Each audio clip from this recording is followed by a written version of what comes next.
Hello everyone! Expedition 33 has recently become the most awarded title in Game Awards history, a triumph of a success story for the little guy. You know, the indie game scene. Expedition 33 stands tall amongst other big indie hits like Undertale, Dave the Diver, and Balatro. Wait, are you sure all of these are indie games? I don't know. One of them is really obviously not indie. Oh, that's right. Dave the Diver is not an indie game. My mistake. This is obviously a joke, but since Expedition 33 swept the Game Awards, many people have been accusing it of winning in categories that it didn't belong, that it's clearly not an indie game. But is this really true? Is Expedition 33 indie or not? What does it even mean to be an indie game? And does it even matter?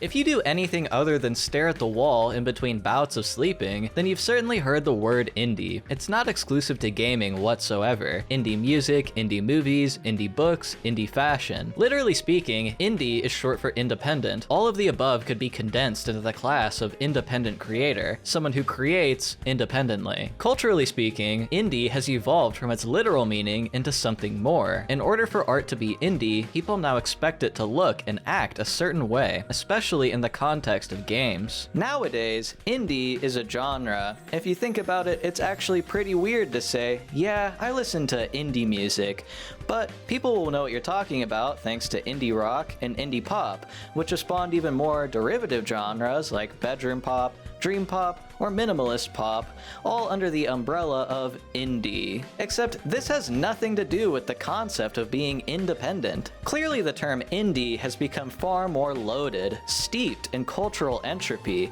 A simple classification has become mangled and distorted by everyone's interpretations of a genre that logically shouldn't exist, and everyone is convinced that their hallucination is the correct one. The discussion never stops at whether something is independently produced or not, because that isn't what actually matters.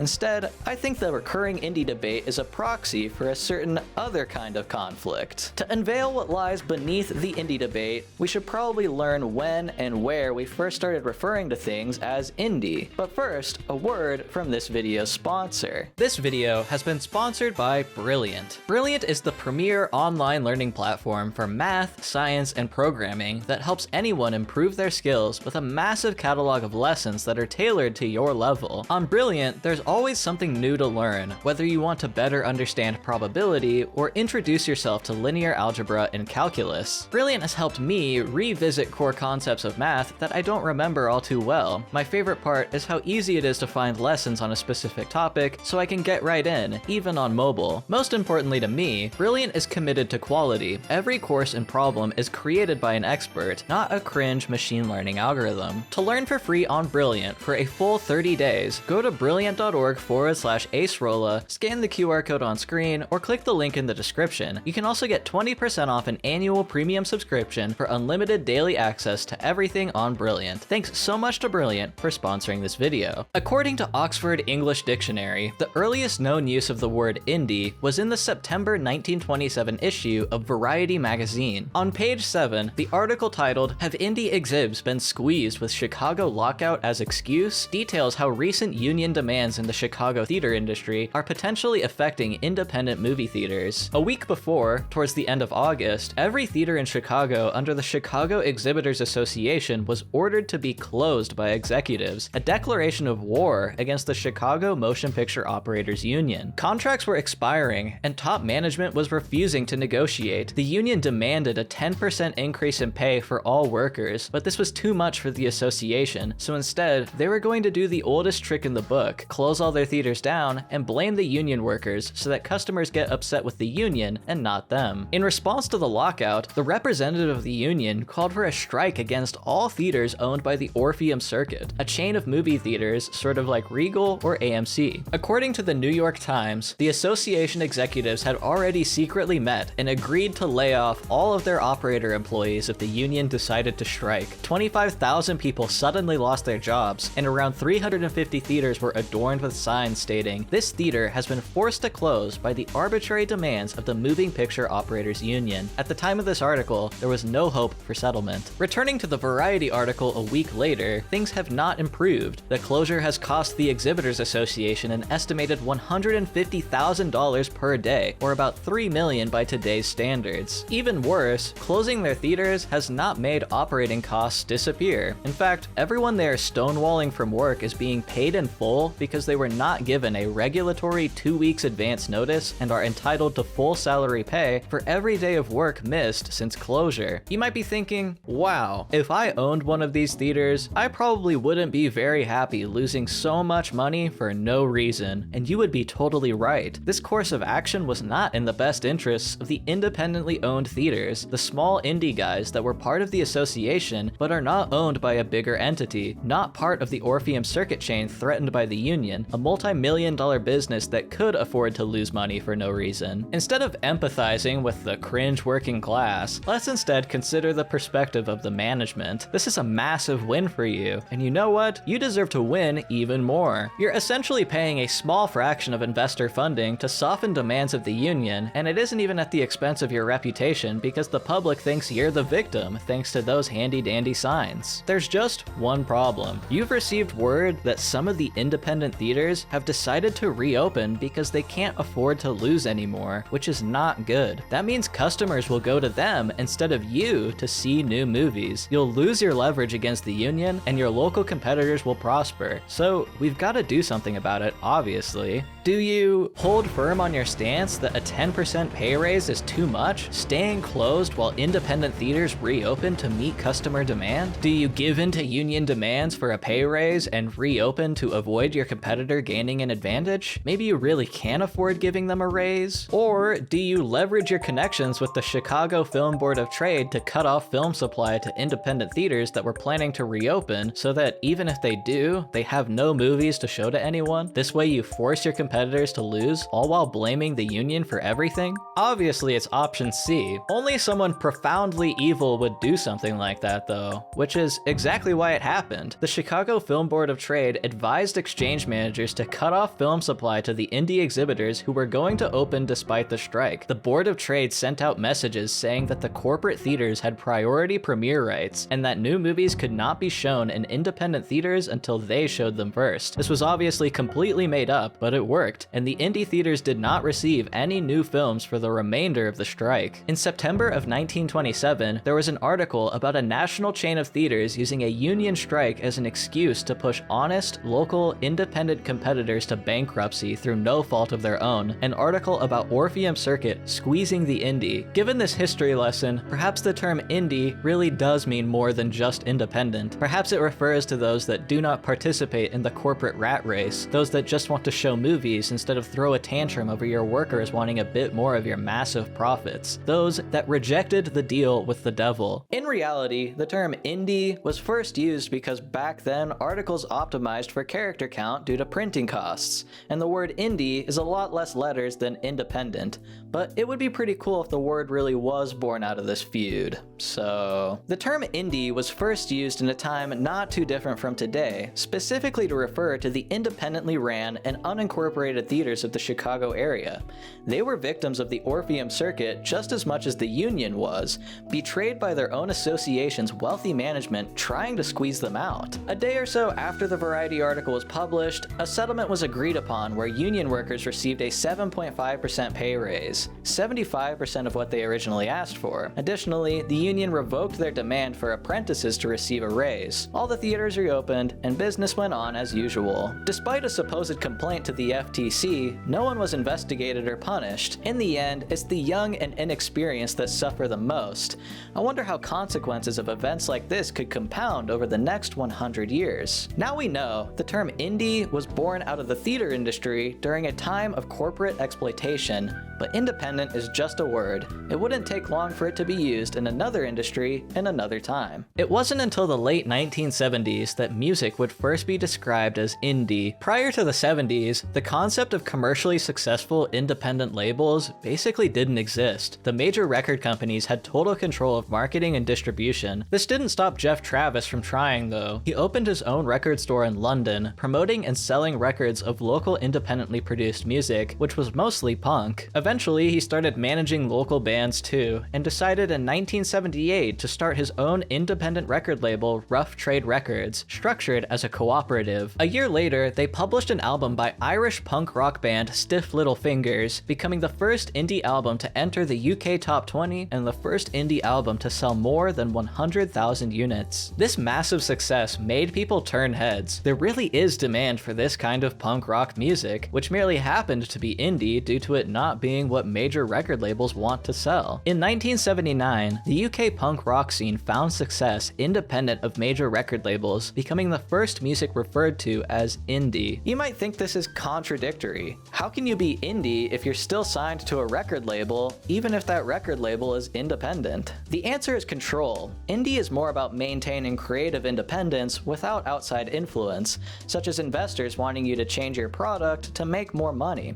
If I gave you $1 million, no strings attached, to make something, you'd still be indie. Nowadays, major record labels sign tons of self-described indie artists, subsuming what was originally a protest of their existence into itself. The word doesn't mean independent anymore, rather it shares its definition with the alternative genre, music that exists outside of the mainstream music consciousness. When someone says they listen to indie music, they really mean they listen to alternative, or music that isn't particularly mainstream, music that has its roots in punk rock, because that's what was popular at the time of the first big indie success. We're now 2 for 2 with anti-corporate origins for the word indie.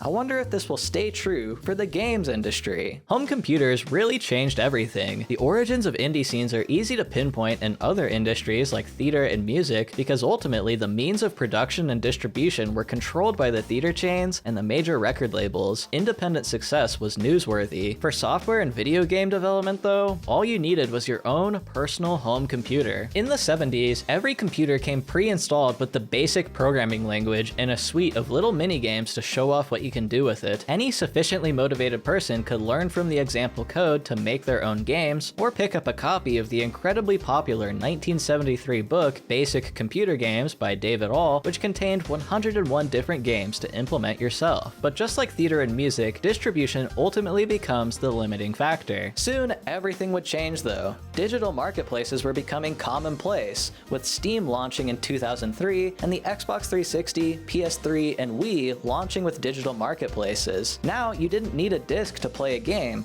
and more importantly, you didn't need to make a disc for people to play your game. Perhaps the first notable case of independent success in this melting pot of opportunities was indie developer Daisuke Amaya, who self-published his 2D Metroidvania game Cave Story for free online in 2004. Amaya made the game from scratch by himself over a period of 5 years, taking inspiration from his childhood favorites like Mario and Metroid, noting that his choice to emulate retro games made it much easier for him to produce all the art himself, and that a 3D game would have been impossible to make despite the rising popularity of 3D gaming. The growing internet meant that word of mouth was becoming increasingly powerful. Word spread about how good of a game Cave Story is, and it's also free. Cave Story wasn't the only success of the 2000s though. The popularity of the Xbox 360 put lots of eyes on its digital arcade storefront, and with it came what could be described as the first indie game boom. Braid, Castle Crashers, Super Meat Boy, Limbo, Fez, the list of arcade hits is huge. The internet made it possible for you to make your own storefront if you wanted as well, with the release of indie game Minecraft in 2009 sold on its own website. In 2004, Daisuke Amaya proved that you can make a game entirely yourself, self-publish it on the internet, and it will find success. No investor funding or development team required.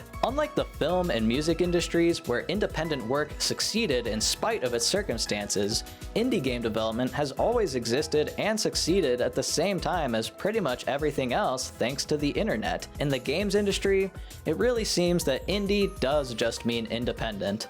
How disappointing. Amaya made what could be considered the quintessential indie game, the blueprint, so to speak, for what makes a game seemingly indie. Just like indie music, Cave Story will cast a shadow on the future and influence what people believe indie games to be by nature of being the first. When you look at Cave Story, Braid, Castle Crashers, Meat Boy, Limbo, and Fez, the similarities are quite obvious. They're all 2D, low budget, low scope, and created by very few people. Despite these similarities, the games themselves themselves couldn't be more different from each other in terms of genre, with only Braid and Fez being mildly similar. The only reason you describe them as indie is to point out they were made by small teams of creatively independent people, otherwise it doesn't do anything to describe the game itself. As we've learned from the music industry, constantly grouping these games together is going to give rise to a so-called indie genre, which I think is a bad thing. But to understand why, we must first identify and bring that genre into reality. If an indie game was something you aspired to make, just like a horror or puzzle game, then it would most likely check all of those earlier boxes because those are the only similarities: 2D, low budget, low scope, and created only by yourself or maybe a small team. All of this could be condensed into just low production value. So is that what indie means as a descriptor for games? For many people, I believe this to be the case. There are a number of examples in which a game is falsely referred to as indie just because of its appearance. Grow Home was described as indie-like to indicate its low production value aesthetic, despite it being developed in-house by Ubisoft. It's even listed under the indie games category on Steam. A recent and more controversial example is 2D restaurant management game Dave the Diver, developed by Nexon, nominated for Best Indie Game at both the Game Awards 2023 and the Golden Joystick Awards. Dave the Diver certainly has the appearance of an indie game, but Nexon is a multi-billion-dollar company, and many people felt it was disrespectful to nominate the game. But per what makes all of the earlier indie games aesthetically similar, Dave the Diver fits the so-called genre, and if you told someone it was indie, they would probably believe you per their notions of what an indie game is like. Surely you can see how having any preconceived biases of what it means for something to be indie and attaching it to art as a descriptor is sort of illogical because our interpretation of it is based on spurious correlations between successful games of a certain time. In music, it made sense that indie evolved as a style. Most independent music at the time was of a similar genre, but this is not true of games. All these indie games are very artistically separate from each other. It's true that many indie games are low production value, but this is hardly an intentional creative decision. We've already learned this from Amaya himself, the quintessential indie developer, who said he chose to emulate retro games because it made producing his own art more feasible. He didn't have the skills for 3D, and the tooling wasn't there, so a 2D game with simple sprites it was. This is certainly true of every other game in this group. 2D is often a required restriction due to limited resources and less of an expression of the self. Ascribing some sort of artistic value to this leads to Nexon getting their game classified as indie by so-called critics just because it looks like a Flash game, and is ultimately what led to music being marketed as indie following people's interest in alternative music. The companies always win. So if many of these indie games are only low production value out of necessity,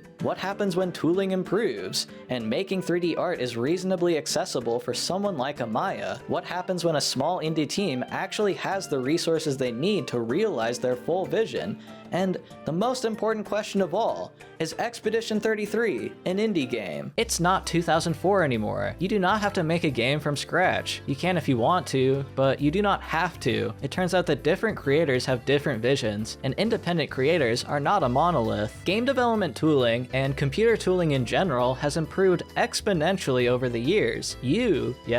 You have instant access to AAA level, high fidelity graphics right this very moment if you wanted it with Unreal Engine 5 or Unity HDRP or some other modern engine. Your opinion of these tools is irrelevant. Their existence would have been like the holy grail to Amaya in the year that he decided to make Cave Story. If you want to make a pretty looking 3D game, you now have instant, reasonable access. Before these engines were available, you either had to learn how to write a graphics engine yourself if you wanted anything special visually, in addition to learning how to make 3D assets, or pay someone like me a lot of money to do it for you. It's never been easier to make the game you want to make. Interestingly though, while we've seen industry productions mistaken for indie like Dave the Diver, the inverse isn't true. No indie game has been mistaken for an industry title despite the rise in accessibility of high fidelity visuals. Until Expedition 33, of course. Development for the game started as a solo passion project by Guillaume Brosh in 2019, but he soon asked some friends if they wanted to make a demo together. Brosh was a producer at Ubisoft at the time, so while he worked in game development already, he wasn't an engineer or anything. For the demo, they used Reddit to scout voice actors, and soon Brosh would quit his job at Ubisoft to focus on the project full-time, forming Sandfall Interactive with an old friend of his and a Ubisoft gameplay programmer. There was also the lead composer, whom they found through a French indie game forum, the art director who Brosh scouted off of ArtStation, and one of the voice actors they scouted off Reddit, who eventually became the lead writer. After signing a deal with independent publisher Kepler Interactive, the funding enabled Brosh to grow the team to 33 developers, only 3 of which were former Ubisoft employees. The release of UE5 made higher fidelity environments easier to produce without as much investment, thanks to tools like Nanite and Lumen. The existence of Quixel Megascans and other ready-made assets allowed the team to focus their efforts on more interesting set pieces while filling in the gaps with some realistic rock assets. Most importantly, the funding from Kepler let them afford one very important man, Charlie Cox, who they could buy for a whopping 8 hours to record all of his lines for the entire game. Expedition 33 was developed over about 5 years. With the funding from Kepler in early 2023, you could say the game was seriously in development for about 2 years, with a total budget of less than $10 million.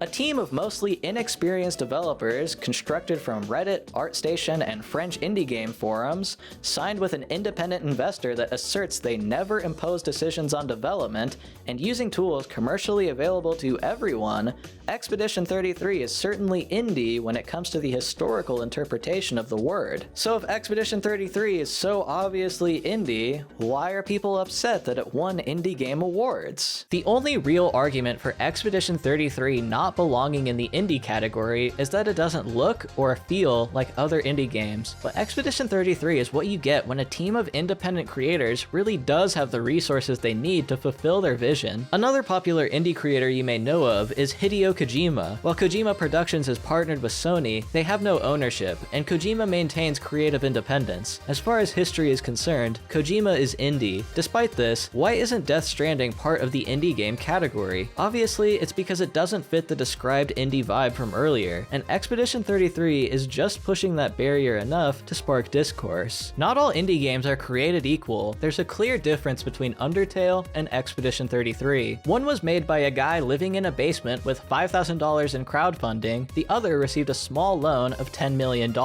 Not everyone receives $10 million to make games, and many people feel that the indie games that made do with less deserve recognition, and when they don't get it, they spiritually become more indie as a result. Expedition 33 is indie by all metrics. The development story is about as indie as you can get, but because it takes the form of a mainstream AAA game, people don't see it as such, and when it sweeps the awards, taking the spotlight from other incredible debuts like Blue Prince, which did not receive $10 million in funding, it makes sense that people projected their hate for big business onto Sandfall Interactive. It is eerily reminiscent of the Variety article from 1927. Expedition 33's presence in this award category gives the impression of an industry plant squeezing the indie, but this same ick and criticism doesn't apply to Hollow Knight Silksong, a game with a similar budget, so really, I don't think the problem is with Expedition 33. The problem is the award category itself. The term indie means too many things. The music industry figured this out in only a couple years, yet we're still over here banging rocks. When indie refers to arbitrary limitations, it becomes at odds with the more historical interpretation of creative freedom. Many indie creators are not truly free. Their restrictions come in other ways, but once those chains are removed and a team like Kojima Productions has both, suddenly they are not indie anymore. At the Grammys, there is no category for Best Indie Album,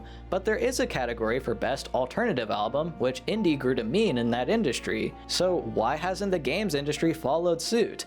Why do we continue to use indie to refer to some vague notion of a genre or budget constraints when it only causes confusion and reinforces cultural biases of what an indie game should be? The idea of an alternative genre solves pretty much all of these problems. People slandered Expedition 33 for not being alternative yet winning indie game awards, but the reality is very few indie games are actually alternative. I agree that it would be unfair for Death Stranding 2 and Blue Prince to be in the same award category if it was the only category for recognizing those games, but it doesn't have to be that way. I think it's time to move on from categories like best indie game and get more descriptive. There's plenty of games to go around nowadays. As always, a huge thank you to all my current patrons. Without your support, I wouldn't be able to go see Marty Supreme 5 days in a row. Anyways, that's all from me. I hope you have a great rest of your day, and I'll see you next time.